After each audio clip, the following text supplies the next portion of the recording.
നീ ഇന്ന് തിരിഞ്ഞാ മതി. നീ ഇന്ന് കുടിച്ചോ? ഇന്ന് തിരിയാൻ നിന്നോട് എത്ര പ്രാവശ്യം പറഞ്ഞിട്ടുണ്ട് കുടിക്കരുതെന്ന്. അമ്മ മെല്ലെ പറ, ആൾക്കാർക്ക് ഞാൻ കുടിച്ചിട്ടൊന്നുമില്ല. അമ്മയ്ക്ക് പണിയൊന്നുമില്ലേ? ചുമ്മാ വീട്ടിൽ കയറി നാളെ പ്രാന്താക്കാം. എടാ നീ ഇന്ന് പോണ്ടോ? എടാ സമയം 8 മണിയായിട്ടോ, ഞാൻ നിന്നെ വിളിക്കില്ല. ഇതൊന്നും ഉറങ്ങാൻ സമയത്തില്ല. നിന്നെ വേണു വിളിച്ചായിരുന്നോ? എടാ സിനിനെ വീണ്ടും ഹോസ്പിറ്റലിൽ അഡ്മിറ്റ് ചെയ്തെന്നാ പറഞ്ഞു. വേണുവിനെ കൊണ്ട് ഒറ്റയ്ക്ക് എങ്ങനെയാ? പെണ്ണുങ്ങൾ ആരെങ്കിലും വേണ്ടേ? ഞാൻ പറഞ്ഞില്ലേ, പോയിട്ട് വാ. അവിടുത്തെ കാര്യങ്ങളൊക്കെ ആയിട്ട് മെല്ലെ വന്നാൽ മതി. നിനക്ക് കഴിക്കാനുള്ള ഭക്ഷണമൊക്കെ ഫ്രിഡ്ജിൽ വെച്ചിട്ടുണ്ട്. ആവശ്യം പോലെ ചൂടാക്കി കഴിച്ചാൽ മതി കേട്ടോ. സീനില്ലേ, ഞാൻ മാനേജ് ചെയ്തോളാം. ഇതൊന്ന് ഫ്രിഡ്ജിൽ നിർത്ത ചായോ അത് മരവിച്ചിരിക്കണ്ടല്ലോ. നീ കുളിക്കാൻ കയറിയപ്പോ ഞാൻ ചൂടാക്കി വെച്ചതാ.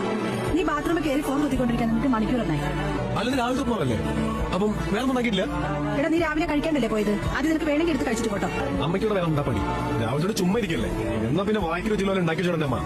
ആടാ ഞാനേ രാവിലെ തൊട്ട് ഇവിടെ ചുമ്മാ ഇരിക്കാം. നീ ഒരു ദിവസം ഇവിടുത്തെ പണി മുഴുവൻ ചെയ്യുന്നു. അപ്പൊ അറിയാം. മതി. എന്താടാ അമ്മ എവിടെയാ? ആശുപത്രിയില്. എന്താടാ എന്തുപറ്റി? അല്ല, അവിടെ മൊബൈലിന് ബാലൻസ് ഇല്ലേ? ഇതുവരെ കോൾ ചെയ്തില്ലല്ലോ. അതാ വിളിക്കാൻ പറ്റാ. അമ്മ കഴിക്കുന്നുണ്ടോ? മരുന്നൊക്കെ ഉള്ളതല്ലേ? ഞാനില്ലാത്തതുകൊണ്ട് ശല്യമൊന്നും ഇല്ലാതെ സുഖ വഴിയല്ലേ? അമ്മ വേഗം വരാൻ നോക്കട്ടോ.